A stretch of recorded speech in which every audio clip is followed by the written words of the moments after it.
সম্মানিত প্রিয় গাইস, আজকের কন্টেন্টটি তৈরি করছি। যদি আপনি বিজনেস করতে চান বা বিজনেস করেন, তাহলে জীবনও মরে গেলেও কখনো এই 5টি ভুল কখনো করা যাবে না। যদি আপনি ভুলগুলো করেন, তাহলে আপনি যারা লস করছে বিজনেসের মধ্যে, আপনিও সেই কাতারে চলে যাবেন। দেখেন, আজকে যারা বিজনেস করার জন্য পরিকল্পনা করতেছে, দেখতেছেন যে এই বিজনেসটা আপনি করবেন, দেখা যাচ্ছে এই বিজনেসটা আপনি কিছুদিন পরে এই বিজনেসটাই লস খাচ্ছে।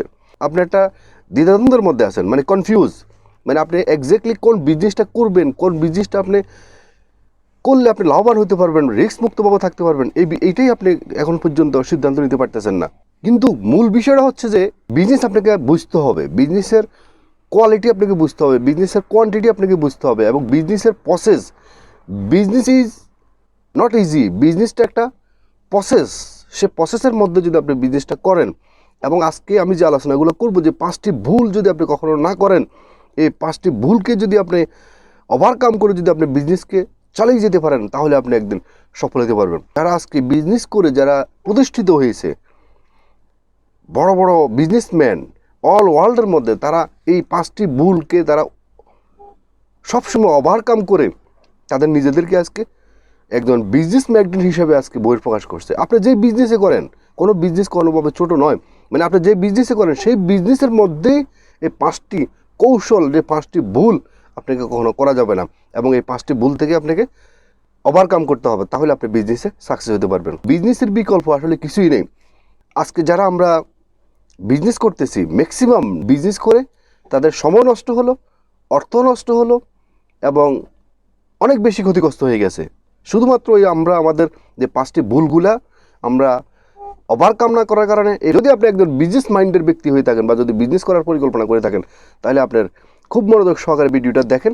দেখার পর আমার বিশ্বাস আপনি একজন সফল একজন বিজনেস হয়ে উঠতে পারবেন। আপনাকে বিজনেসের কন্ট্রোল থাকতে হবে। Business your control. বিজনেসের কন্ট্রোল বলতে কীরকম, যে আপনি নিজে প্রোডাক্ট কিনবেন, নিজে প্রোডাক্ট সেল করবেন, আবার আপনার টাকার হিসাব কিতাব আপনি নিজে করবেন, এই বিষয়ে কন্ট্রোল নয়। কন্ট্রোলটা হলো যে অন্য বিষয়ে কন্ট্রোল, যেটা আপনাকে বিজনেস করতে গিয়ে আপনাকে অনেক এগিয়ে নিয়ে যাবে। এক্স্যাক্টলি কন্ট্রোল হলো সেটা, সে ধরেন আপনি কম্পিউটার ফার্স্ট দোকান দিচ্ছেন, দেখা যাচ্ছে আপনি যে কোনো একটা মার্কেট থেকে আপনি ফার্স্টগুলো নিয়ে আসেন। কোনো কারণে সেই কোম্পানি, ধরেন একটা আপনার কম্পিউটারের একটা মাদার বোর্ড নষ্ট হয়ে গেছে একটা কাস্টমারের, দেখা যাচ্ছে আপনি এটা আপনার অ্যাভেলেবেল আর কাস্টমারকে সার্ভিস দিতে পারতেছেন না, মানে ওই কোম্পানির কাছে এটা আর নাই। এখন আপনাকে কন্ট্রোলটা এটাই বুঝাচ্ছি, যে আপনাকে একটা বিকল্প ধারা আপনাকে রাখতে হবে, যে অমুক জায়গা থেকে যদি আমি মাদারবোর্ডটা না পাই, তাহলে আমি যেন অন্য একটা কোম্পানি থেকে আমি যেহেতু সেই মাদারবোর্ডটা সংগ্রহ করতে পারি, আমার কাস্টমার যেহেতু আমার রেগুলার থাকে এবং যেহেতু নষ্ট না হয়। আরেকটি উদাহরণ দিই, যেমন আপনি একটা রেস্টুরেন্ট করলেন, আপনার রেস্টুরেন্টের মধ্যে খুব সুস্বাদু খাদ্য, আপনার রেস্টুরেন্টের মধ্যে অনেক বেশি কাস্টমার আসে, অনেক। সেটা কী জন্য হয়? আপনার রেস্টুরেন্টে ভালো একজন কুক থাকার কারণে, আপনি যিনি রান্নার কাজ করেন সেই ব্যক্তি ভালো হওয়ার কারণে আপনার সমস্ত পাকগুলো সুস্বাদু হয়, ভালো হয়, সেজন্য আপনার কাস্টমার বাড়তেছে।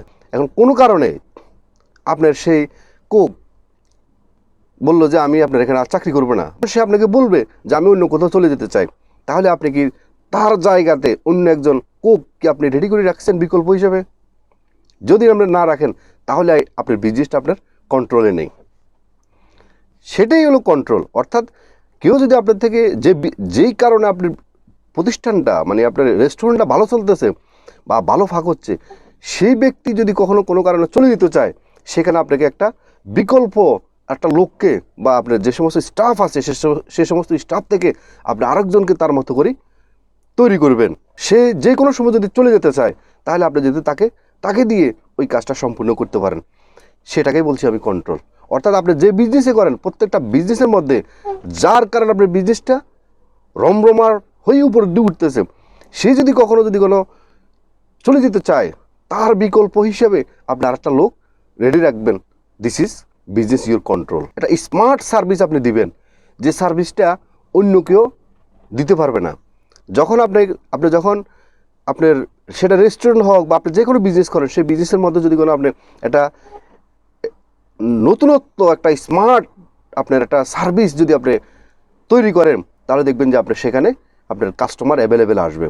আর যদি আপনার সবার মতো করে যদি কোনো আপনার সেম সিস্টেমে যদি কোনো আপনি এটাকে নিয়ন্ত্রণ করেন, তাহলে দেখা যাচ্ছে আপনার যে কোনো সময় আপনার লস হইতে পারে বা লাভ হইতে পারে। তো সুতরাং আপনি সবাইকে অনুকরণ করবেন না, আপনি নিজের একটা স্মার্ট একটা সার্ভিস তৈরি করবেন আপনার প্রতিষ্ঠানের মধ্যে, যে সার্ভিসটা দেখে মানুষ মুগ্ধ হয়ে যায়। বিজনেসটা আপনি শুরু করছেন, সেই বিজনেসের মধ্যে কাস্টমার এক্স্যাক্টলি কী চায় সেই থিসিসটা আপনার ভিতরে আপনাকে ঢুকাইতে হবে।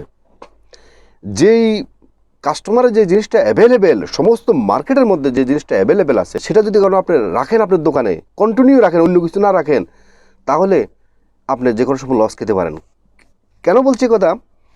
কারণ হলো আপনার যে জিনিসটা অন্যরা রাখলো সেটা আপনিও রাখলেন, তো সেটা তো মানুষে হাত বাড়াইলে সব দোকানে পাচ্ছে, তাইলে তো আপনার কাছে আসার প্রয়োজন নাই। সেজন্য আপনি কিছু নতুনত্ব কিছু প্রোডাক্ট আপনি আপনার প্রতিষ্ঠানের মধ্যে রাখবেন।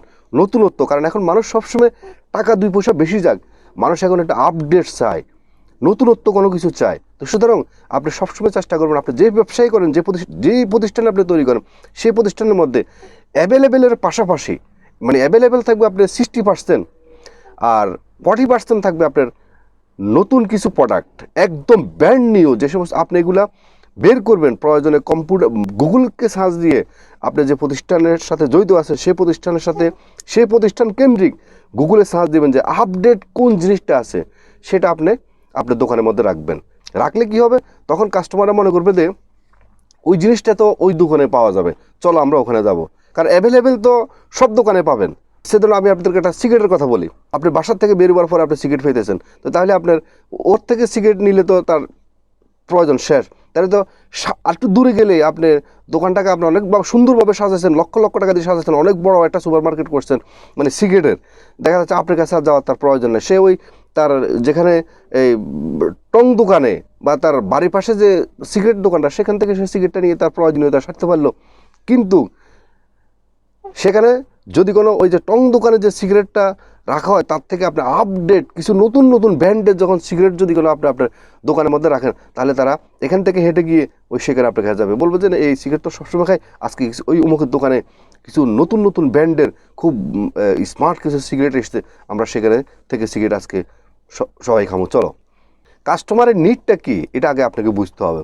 তো তেমনিভাবে এটা সে অ্যাভেলেবেল রাখবেন 60%, আর 40% অফকোর্স আপনাকে আপনার দোকানের মধ্যে আপনার আপডেট নতুনত্ব কিছু সামান আপনার দোকানে রাখবেন। তাহলে দেখবেন যে আপনার বিজনেসটা খুব দ্রুত আপনার উপর দিকে উঠে যাবে। বিজনেসের জায়গাটাকে কখনো একটা জবের জায়গা পরিণত করবেন না। আমরা অনেকেই এটাকে টাইম বিক্রি করে একটা জবের জায়গা পরিণত করে ফেলছি, মানে এখান থেকে আমার প্রতি মাসে মাসে একটা আর্ন আসতেছে, আমার ফ্যামিলি মেনটেন করতেছে।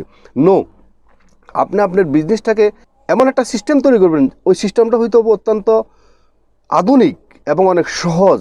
মানে আপনি সিস্টেমটা তৈরি করার পরে যখন আপনার বিজনেসটা রমরম করে যখন উপরের দিকে উঠবে, তাহলে আপনি ছোটোখাটো বিজনেস শুরু করলেন, তো বিজনেসটা যখন একটু বড় হচ্ছে, তখন আপনার ওই বিজনেসটা যদি আপনি অন্য কাউকে একজন কর্মচারী রেখে বা 2জন কর্মচারী রেখে যদি তাকে বুঝে দিতে পারেন, বা তার মাধ্যম থেকে যদি আপনি হিসাব নিয়ে মাস শেষে যেহেতু সেখান থেকে আপনি লাভবান হতে পারেন, আপনি এমন একটা সিস্টেম তৈরি করবেন সহজভাবে।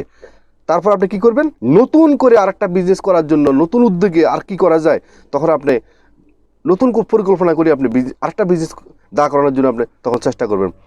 তাহলে আপনি বিজনেসে বড় হতে পারবেন। এভাবে যারা বড় বড় বিজনেসম্যান, যারা আজকে প্রতিষ্ঠিত বিজনেসম্যান, তাদের সিস্টেমটা এরকম।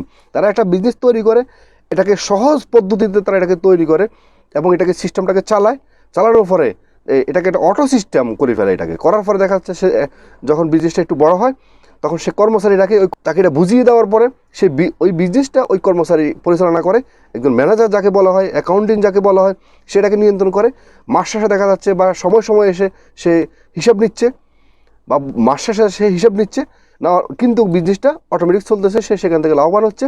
এবং ওই বড় বিজনেসম্যান আরেকটা বিজনেস তৈরি করতেছে, ওই বিজনেসটা বড় হওয়ার পরে দেন আরেকটা বিজনেস তারা তৈরি করতেছে। এভাবে কিন্তু যারা প্রতিষ্ঠিত বড় বিজনেস ম্যাগনেট, তারা কিন্তু আজকে বিজনেসের খেলাটাকে তারা এভাবেই করতেছে। তো ওভারঅল কথা হচ্ছে যে আপনাকে বিজনেস করতে হলে আপনাকে বিজনেস মেন্টালিটি, বিজনেস মাইন্ড নিয়ে আপনাকে চলতে হবে। সবসময় আপনার ভিতরে